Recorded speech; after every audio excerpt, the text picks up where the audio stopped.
ओम नमो भगवते वासुदेवाय। भागवत पुराण दशम स्कंद 27वां अध्याय। श्री कृष्ण का अभिषेक। श्री सुखदेव जी कहते हैं, परीक्षित, जब भगवान श्री कृष्ण ने गिरिराज गोवर्धन को धारण करके मूसलाधार वर्षा से ब्रज को बचा लिया, तब उनके पास गोलोक से कामधेनु बधाई देने के लिए और स्वर्गराज से देवराज इंद्र अपने अपराध को क्षमा कराने के लिए आए। भगवान का तिरस्कार करने के कारण इंद्र बहुत ही लज्जित थे, इसलिए उन्होंने एकांत स्थान में भगवान के पास जाकर अपने सूर्य के समान तेजस्वी मुकुट से उनके चरणों का स्पर्श किया।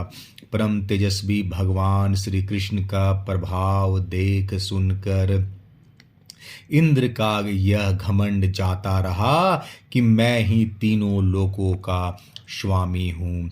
अब उन्होंने हाथ जोड़कर उनकी स्तुति की। इंद्र ने कहा, भगवन, आपका स्वरूप परम शांत, ज्ञानमय, रजोगुण तथा तमोगुण से रहित एवं विशुद्ध अप्राकृत सत्वमय है। यह गुणों के प्रभाव रूप से प्रतीत होने वाला प्रपंच केवल मायामय है, क्योंकि आपका स्वरूप न जानने के कारण ही आप में इसकी प्रतीति होती है।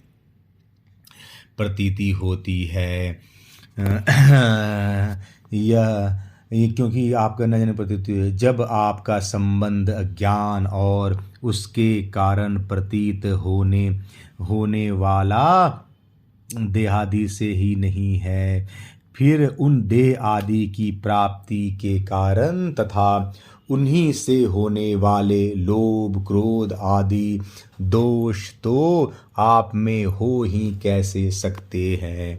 प्रभु, इन दोषों का होना तो अज्ञान का लक्षण है। इस प्रकार यद्यपि अज्ञान और उससे होने वाले जगत से आपका कोई संबंध नहीं है, फिर भी धर्म की रक्षा तथा दुष्टों का दमन करने के लिए आप अवतार ग्रहण करते हैं और निग्रह अनुग्रह भी करते हैं। आप जगत के पिता, गुरु और स्वामी हैं। आप जगत का नियंत्रण करने के लिए दंड धारण किए हुए दुस्तर काल हैं। आप अपने भक्तों की लालसा पूर्ण करने के लिए स्वच्छंदता से लीला शरीर प्रकट करते हैं, और जो लोग हमारी तरह अपने को ईश्वर मान बैठते हैं, उनका मान मर्दन करते हुए अनेकों प्रकार की लीलाएं करते हैं। प्रभु, जो मेरे जैसे अज्ञानी और अपने को जगत का ईश्वर मानने वाले हैं, वे जब देखते हैं कि बड़े बड़े भय के अवसरों पर भी आप निर्भय रहते हैं, तब वे अपना घमंड छोड़ देते हैं और गर्व रहित होकर संत पुरुषों के द्वारा सेवित भक्ति मार्ग का आश्रय लेकर आपका भजन करते हैं। प्रभु, आपकी एक एक चेष्टा दुष्टों के लिए दंड विधान है। प्रभु, मैंने ईश्वर के मध्य से चूर होकर आपका अपराध किया है, क्योंकि मैं आपकी शक्ति और प्रभाव के संबंध में बिल्कुल अनजान था। परमेश्वर, आप कृपा करके मुझ मूर्ख अपराधी का यह अपराध क्षमा करे और ऐसी कृपा करे कि मुझे फिर कभी ऐसे दुष्ट अज्ञान का शिकार न होना पड़े। स्वयं प्रकाश इंद्रियातीत परमात्मन आपका यह अवतार इसलिए हुआ है कि जो असुर सेनापति केवल अपना पेट पालने में ही लग रहे हैं और पृथ्वी के लिए बड़े भारी भार का कारण बन रहे हैं, उनका वध करके उन्हें मोक्ष दिया जाए। जो आपके चरणों के सेवक हैं, आज्ञाकारी भक्त जन हैं, उनका अभ्युदय हो, उनकी रक्षा हो। भगवन, मैं आपको नमस्कार करता हूँ। आप सर्वंतर्यामी पुरुषोत्तम तथा सर्वात्मा वासुदेव हैं। आप यदुवंशियों के एकमात्र स्वामी, भक्त वत्सल एवं सबके चित्त को आकर्षित करने वाले हैं। मैं आपको बार बार नमस्कार करता हूँ। आपने जीवों के समान कर्मवश होकर नहीं, स्वतंत्रता से अपने भक्तों की तथा अपनी इच्छा के अनुसार शरीर स्वीकार किया है। आपका यह शरीर भी विशुद्ध ज्ञान स्वरूप है। आप सब कुछ हैं, सबके कारण हैं और सबके आत्मा हैं। मैं आपको बार बार नमस्कार करता हूँ। भगवन, मेरे अभिमान का अंत नहीं है और मेरा क्रोध भी बहुत ही तीव्र मेरे वश के बाहर है।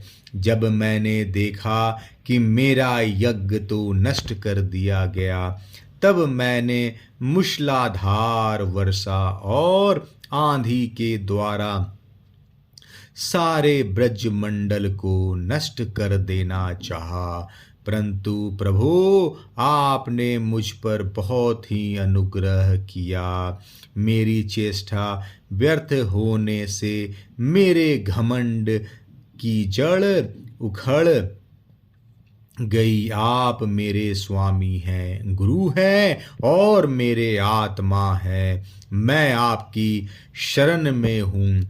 श्री सुखदेव जी कहते हैं, परीक्षित, जब देवराज इंद्र भगवान श्री कृष्ण की इस प्रकार स्तुति की, तब उन्होंने हंसते हुए मेघ के समान गंभीर वाणी से इंद्र को संबोधन करके कहा। श्री भगवान ने कहा, इंद्र, तुम ईश्वर और धन संपत्ति के मद से पूरे पूरे मतवाले हो रहे थे, इसलिए तुम पर अनुग्रह करके ही मैंने तुम्हारा यज्ञ भंग किया है। यह इसलिए कि अब तुम मुझे नित्य निरंतर स्मरण कर रख सको। जो ईश्वर और धन संपत्ति के मद से अंधा हो जाता है, वह यह नहीं देखता कि मैं काल रूप परमेश्वर हाथ में दंड लेकर उसके सिर पर सवार हूँ। मैं जिस पर अनुग्रह करना चाहता हूँ, उसे ईश्वर भ्रष्ट कर देता हूँ।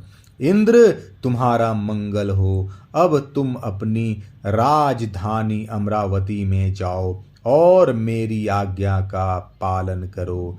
अब कभी घमंड न करना। नित्य निरंतर मेरी सनिधि का, मेरे संयोग का अनुभव करते रहना और अपने अधिकार के अनुसार उचित रीति से मर्यादा का पालन करना।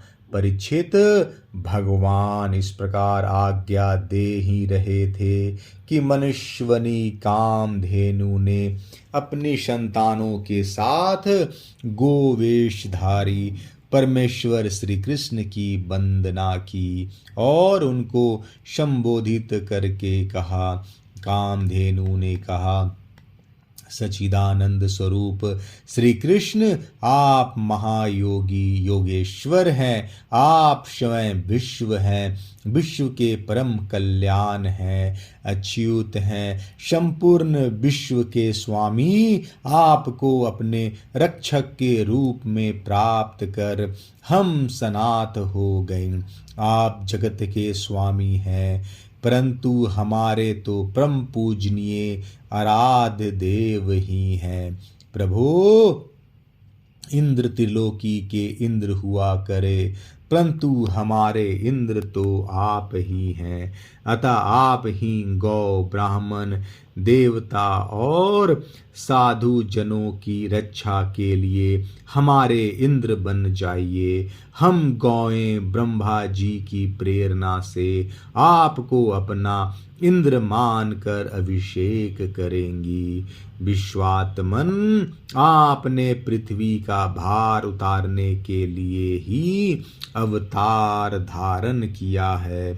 श्री सुखदेव जी कहते हैं, परीक्षित, भगवान श्री कृष्ण से ऐसा कहकर कामधेनु ने अपने दूध से और देव माताओं की प्रेरणा से देवराज इंद्र ने ऐरावत की सूंड के द्वारा लाए हुए आकाश गंगा के जल से देवर्षियों के साथ यदुनाथ श्री कृष्ण का अभिषेक किया और उन्हें गोविंद नाम से संबोधित किया।